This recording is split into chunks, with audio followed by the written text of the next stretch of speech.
Hello, everybody. I'm going to start with a question. How many of you know the person sitting next to you from before today? Interesting. So, do you remember the first conversation you ever had with that person? You know, conversations are links, okay? Let's imagine every conversation to be a tiny metal link. And every time you talk to a stranger, a metal link is formed. And every conversation that you have after that moment, the link gets stronger and stronger. And every day, each one of us meets so many strangers. The grocery guy, the cab guy, maybe the receptionist at a new office you went to. And with every conversation, we build new links. Until finally at the end, we've created a kind of massive World Wide Web of conversation. World Wide Web. It's a catchy word. I think I've heard that somewhere.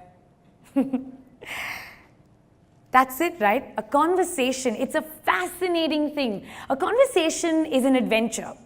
A conversation gives you a whole new perspective. A conversation opens a door. Conversations can make war, and conversations can make peace. And conversations define who we are as a human race. And think about this. Every single person in your life was once a stranger to you. And you knew nothing about them until you had that first conversation.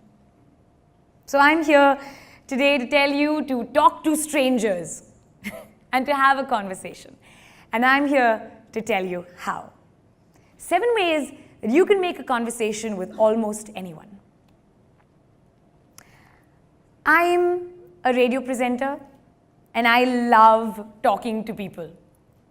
I do. I love it. And I'm so glad that I do it for a living.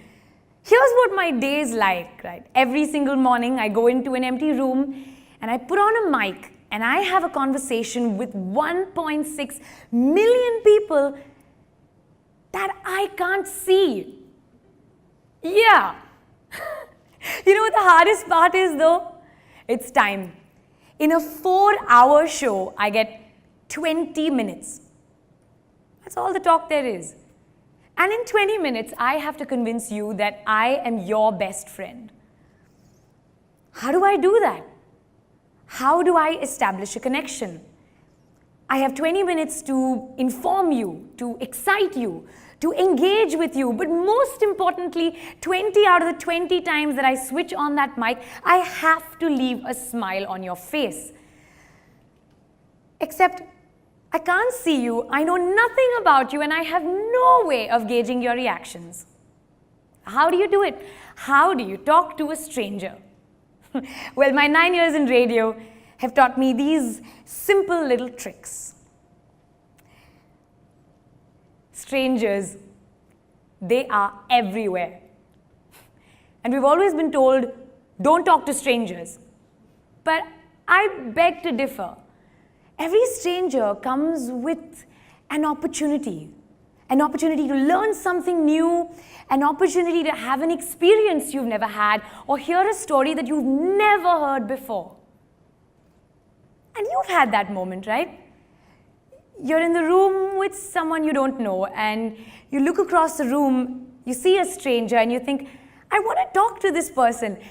And you can almost hear the first word, but it just won't come out. It kind of gets stuck about here. It kind of goes up and down, and you don't know. You know what?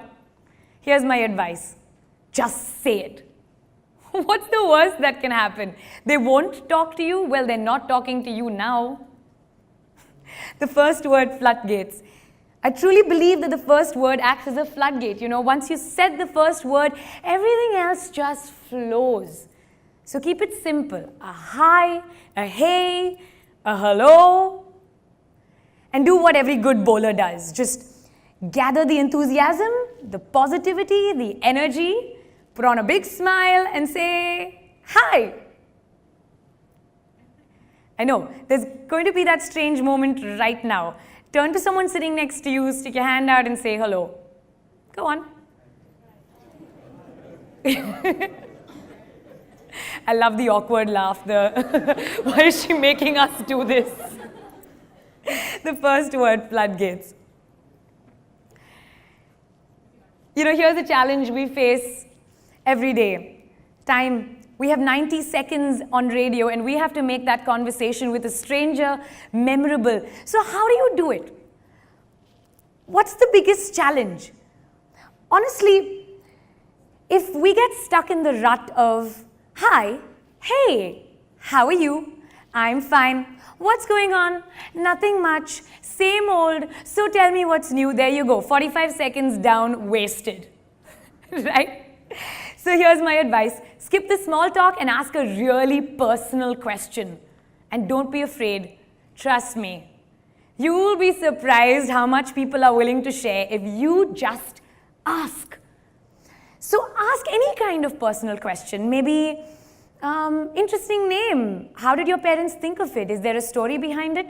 Or how long have you lived in this city? And do you remember the first day you landed here? You see, answers to those questions are always something unique, always something personal. My favorite one to try is, where do you come from and where does your family live? Unfailingly, every single time I sit in a cab, I do this. I ask that question. Where do you come from and where does your family live? Let me tell you a little story. I was coming home one night and I get into this taxi, open the door, sit down, I say, where are you from? Where does your family live? And the 60-year-old Pakistani cab driver goes on to tell me all about his life in Peshawar. We talk about politics, we talk about music, family, his wife, his farm. And 20 minutes later, he is convinced that I am the perfect bride for his 26-year-old college-educated son from Peshawar. And as I'm getting out of the taxi, he's taking out a passport-sized photograph with this look of enthusiasm. I have to say it was a very difficult goodbye. But the moral of the story really is, what starts with a hello can end with a marriage proposal. And that is a warning. Step 3. Find the me toos. Have you ever met someone who starts a conversation like they're starting a debate? I'm from Delhi. I hate Delhi. Yeah, nothing kills a conversation like a negative. When you meet someone for the first time, make an effort to find the one thing that you and that other person might have in common. When you start at that point and then move outward from there, you will find that all of a sudden the conversation becomes a lot easier. And that's because the both of you are suddenly on the same side of something. And that's a really powerful feeling. Now, what could you possibly have in common with a stranger, you ask? It could be anything, right? You're both in the same place at the same time. Maybe you're from the same country. Maybe you both like the winter, or you're longing for it to rain. I don't know, you'll find something.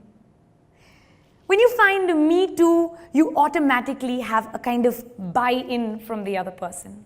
Trust me, that's helpful. Pay a unique compliment. I read somewhere that people will forget what you do and they'll forget what you say, but they will never forget how you made them feel. So be generous and go out and give someone a nice, full compliment. So I have this belief about a compliment immunity meter, and it comes from this experience I had when I met this gorgeous supermodel, right? And I look at her and I say, wow, you're beautiful. And there is no reaction on her face. And I think to myself, how? That's when I realized she is immune to the word beautiful. She's probably heard it 100,000 times today. And if she's on social media, she's heard it 1,000,000 times today. There are some words that each of us have developed an immunity to. It could be nice, it could be awesome, it could be cool. Stay away from these. Try and construct a compliment that's unique and genuine, and you don't have to lie. Really. When you look at someone and say, I love how when you smile, it's like your nose smiles, and then your eyes smile, and your ears smile, even your forehead smiles, and suddenly the whole person is just smiling. You see, I hope that's a compliment you're not going to forget for a while. Pay a unique and genuine compliment. Ask for an opinion. All of us have opinions, trust me, and we all want them to be heard, and everybody wants validation. So go on and ask for an opinion, and that's when you open up a two-way street. That's when the real communication begins, and you will be surprised how much you can pick up about a person just by asking their opinion on something pretty generic. Here's a mistake that some people make. They ask your opinion about something really difficult. It feels almost intimidating. If I'm in a room full of very well-informed people and someone was to come up to me and say, "So what do you think about the way the oil prices have affected the real estate market in Dubai?"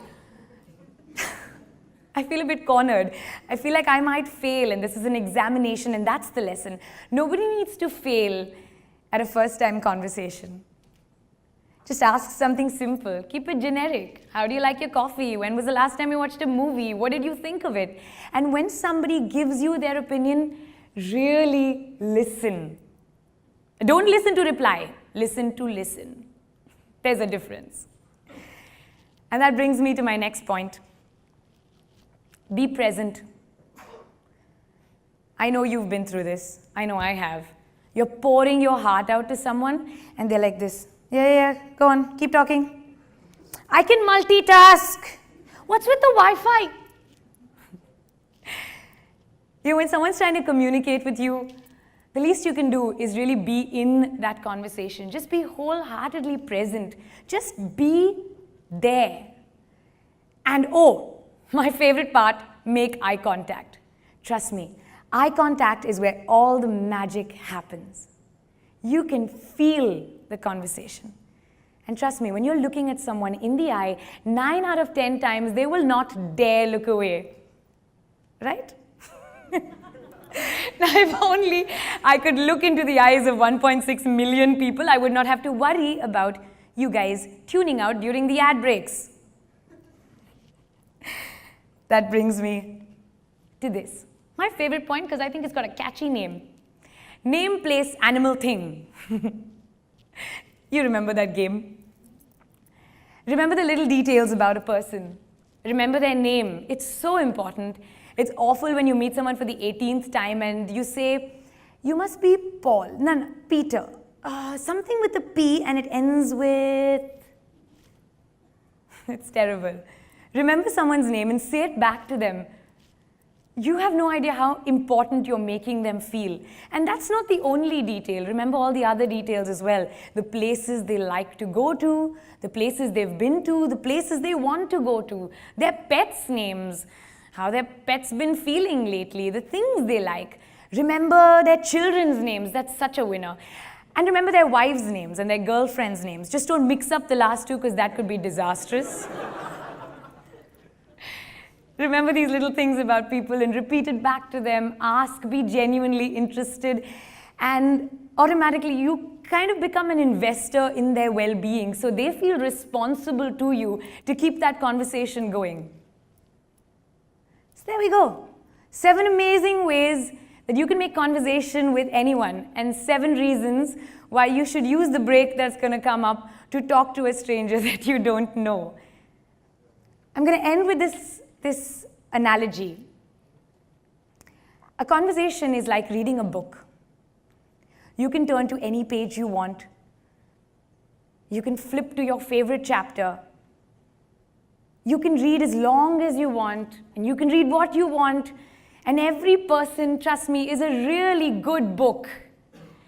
And it saddens me so much that entire human lives are being boiled down to 140 characters and catchy headlines, because that's not what we are. We are not abridged versions. We are entire human stories. We deserve more from each other. So what are you going to do in this big world that we call the library? Are we going to walk around and look at the hardbound copies and read the titles? Or are you going to actually reach for a book open a page and start reading a story. You decide. Thank you.